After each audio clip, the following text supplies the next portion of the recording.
Well, we're here with our friend Steve Hilton, who's running for governor of California. He's running on the Republican ticket to get the nomination. He's a good man. Steve Hilton, how are you, my friend? I'm very well, Mark. Great to be with you on this day of Kamala. I don't know what you think. Good news, bad news. I think in one sense, we dodged a bullet in California that this ridiculous person won't be anywhere near any kind of role that could make things even worse for us in California. On the other hand, I look at it and think she was never going to win anyway because she's so obviously useless and appalling in every way. So I'm not quite sure what my reaction is. Well, that's the thing. I think they finally sat down and figured out, look, if you run, you'll probably lose for governor, which means you won't have a shot at the presidency. So run, and if you're going to lose, you might as well lose for the presidency. I don't see her getting the nomination for anything. Do you, Steve?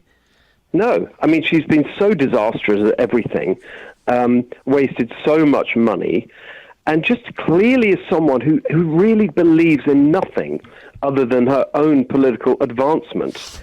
And that's why she's one of these empty, shallow, machine politicians. And I think even her own side can see that. Who do you think the Democrat nominee is going to be? Well, right now, I think it looks like Katie Porter. She's the leading Democrat. There was a poll out. What a mess she is, by the way. No, mean, she's another one, I mean, they really keep producing them in California. Yes. So there was a poll the other week, and she was... Well, actually, the good news in that poll was they ran a poll of all the declared candidates so far. This is this announcement from Kamala. And I was actually leading by 1 point ahead of Katie Porter. Everyone else was far behind, all the other Democrats, all the other Republicans. So according to that, she's really the leading Democrat. So, of course, anything could change. But right now, it looks like it's me versus Katie Porter. She's a pretty nasty person, though, from everything I can tell. Yeah. And had a nasty divorce, I believe, and kind of a weirdo, to be perfectly honest with you.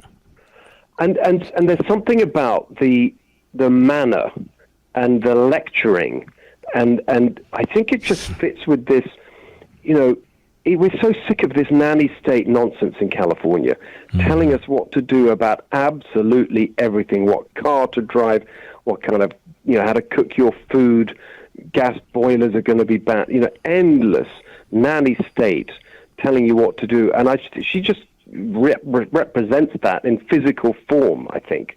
And so I think it's a very, very strong argument to make, my goodness, do you want more of this?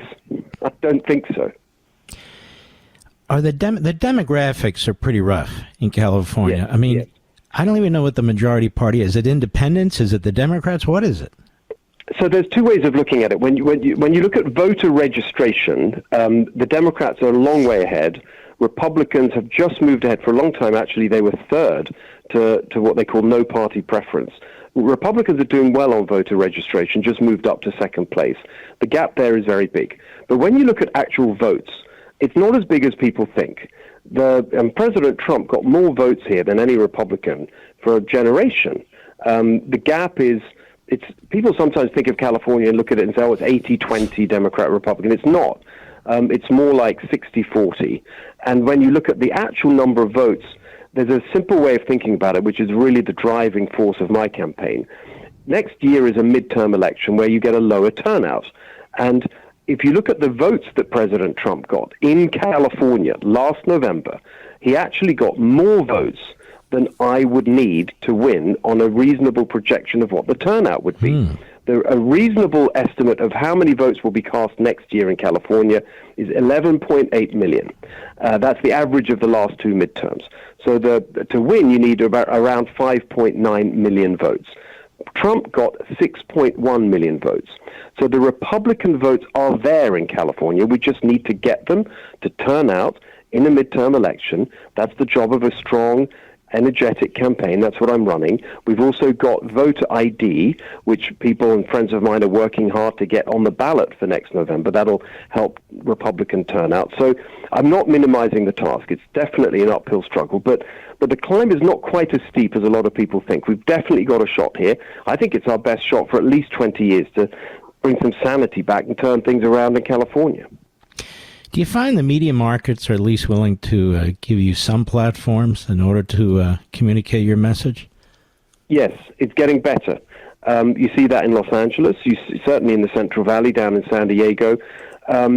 It's definitely more open. I think people can see, even instinctively, people who are against the Republican Party, they can see that it's just not healthy to have. We've now had 15 years of one-party rule, and even Democrats can agree that that's not healthy. They still control the legislature. They run all the big cities and the big counties.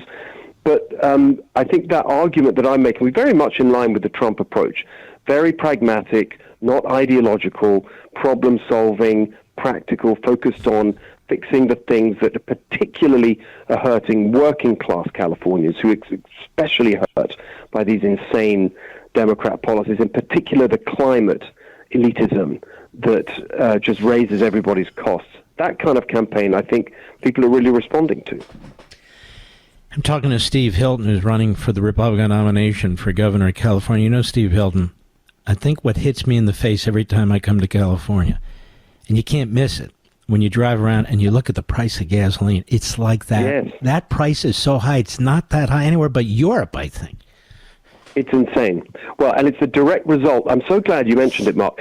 That was literally the first campaign policy pledge that I rolled out, which is that I'm going to roll back the climate regulations, not just the gas tax. People focus on that.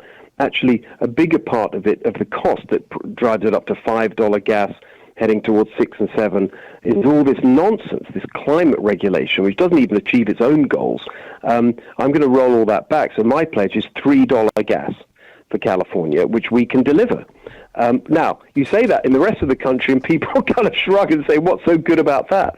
But in California, that's a massive change and will really help working class people, particularly because they're in their cars and trucks every day for hours because the housing is so expensive. It costs them, they got to live miles away from where they work.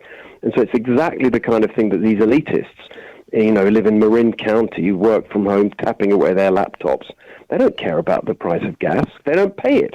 But working people do, and that's why it's my first pledge, $3 gas.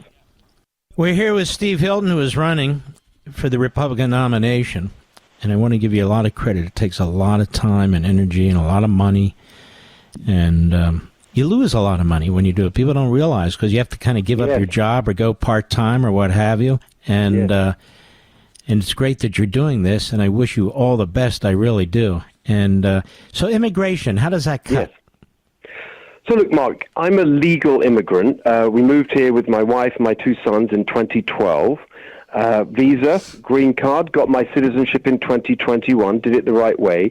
Couldn't be more proud to be 100% American. And so I firmly support legal immigration. And when I'm on the road with Californians, all the legal immigrants I talk to feel the same way as I do. We did it the right way. It wouldn't occur to us to try and do it the wrong way, to break the law. And so I don't really have a lot of sympathy for all the arguments you hear on the other side. And the point I really want to make here is we hear all the time, especially in California, that, we have this labor shortage, that's why we've got to have all of this. Well, let's have a look right now. California has the highest unemployment rate in America. We have one of the lowest labor force participation rates in America. There are millions of Californians who are of working age, able-bodied, who are not working. In fact, we're paying them not to work, but through welfare. I'll give you a specific example. Not long ago, I was in the Central Valley of California, towards the northern end of it. I was at a dairy farm, speaking to the workers. You hear about ag workers the whole time. These are guys working on the dairy farm. We had a chat afterwards. It's all on video. People can watch this. And they told me they don't make a lot of money. They make $50,000, which doesn't get you very far in California with all the costs. They told me that their partners, their girlfriends, and very specifically not their wives, because they don't get married, because they lose welfare benefits, they make more money from welfare payments than they do working full-time at the dairy. So before we start talking about importing illegal labor or whatever it is, let's make sure that everyone in California who could be working is working, and we're not paying them not to work. So what? So Gavin Newsom has effectively destroyed that state, hasn't he? Yes, it's the worst. I mean, the outcomes are just unbelievable. The worst results, but it's not an exaggeration to say, it's not rhetorical. We, as I said, highest unemployment rate right now, highest poverty rate in the country, highest housing costs, lowest home ownership, highest costs, as you mentioned earlier, for gas, also for electricity, water, everything essential. We have the worst business climate, 50th out of 50 states business climate voted on by Chief Executive Magazine. I mean, on and on. It's on everything. It's the worst. And that's the result of one-party rule with these people who don't know what they're doing. They cave to the people who are really in charge, the government unions, the far-left activists who give them their ideological instructions. And it's a total failure on every front. How does this guy expect to be president of the United States when he has a record like that? I know, it's amazing, isn't it? It's just the arrogance of it. I mean, you think you'd be ashamed of this. It's the worst record of anyone in the country, and I think he'll just be laughed at. Well, I mean, by the way, a big part of my campaign pointing out the record and why we need change in California is to make sure the whole country understands what a total disaster it is. And the country needs to know that. You can't have someone like that in charge. They really, it's been so destructive. We cannot let that go nationwide in the form of Gavin Newsom. No way. And look what he's done with the water and the fires. I mean, basically, those people are unable to build because of all the red tape and nonsense. $100 million goes missing. Nobody really knows where it went. This guy is a black hole. The debt is massive in California. The rail line they were going to build is another disaster. I mean, the disasters pile up, don't they? Unbelievable. One thing after another. Exactly. And by the way, the other thing that's so infuriating is just this endless bloviating. He's so full of it. Back in January, he said that just straight after the fires, he's wandering around the fire-destroyed areas, he promised this is a quote, a Marshall Plan to rebuild Los Angeles. I was there the 6th-month anniversary, standing in front of a pile of rubble, blocking the sidewalk. He couldn't even clear the sidewalk in 6 months, let alone a Marshall Plan. I mean, it's unbelievable. It is crazy. And the media, I don't know, the media catching on in California, they just don't give a damn. Well, they don't. I think they've got so used to the idea that it's this one-party state. I mean, we are changing that narrative. You know, that poll the other week was a bit of a wake-up call that actually the guy leading the poll right now happens to be a Republican, myself. And so I think that we're chipping away at it. It's certainly true that the voters of California definitely want change. I mean, the last poll I saw on that question, is the state going in the right or wrong direction, was a very clear majority for wrong direction, 60+%. I mean, you have to ask who are the people who think it's going in the right direction, but still, it's a majority for change. And we just need a really strong, positive alternative out there from the Republican side. That's what I'm focused on putting together.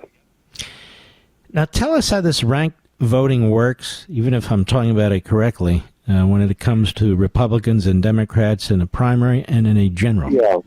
Well, it's this ridiculous top two system that they've created, which means that there's no Republican or Democrat primary. Everyone's on the same ballot. That'll be June, the primary. And whoever gets the top two finishers go forward to the general election. A lot of the time in these races in California, you end up with two Democrats to choose between. I mean, it's a nightmare. So I certainly want to get rid of that as soon as we can, along with all the other shenanigans that they've put in. All mail voting, sending ballots out to everybody. Although the good news on that, there's a very talented young man called Shiloh Marks. People should follow him on X. Shiloh, Shiloh Marks, who's been really working hard to clean up the voter rolls, and county by county, that is happening. It's really a big change, and by the way, should be another reason why we should feel that this is within reach, this change in California. It's very difficult, but not, the ingredients are there for us to win, despite all the mucking around with the system that they've done to give themselves an advantage. We just have to, as President Trump showed, and the way he put it was the best way of putting it. We've got to make it too big to rig. We've got to swamp the vote. That's what we've got to do here in California. Mm-hmm. Well, if people want to help you, where do they go? Thank you, Mark. So SteveHiltonforGovernor.com, F-O-R, SteveHiltonforGovernor.com. Every bit of help is welcome. Volunteers, donations, buy a T-shirt, you know the drill, SteveHiltonforGovernor.com, and we'd love all the support that we can get. Thank you. Let's put that on our social platforms, Mr. Producer, and we're going to have you back, Steve. You're just a fantastic guy and a great candidate, and I wish you all the best, brother. Thank you, Mark. Really appreciate it. See you soon. Thanks. See you soon, and God bless you. He's a good man.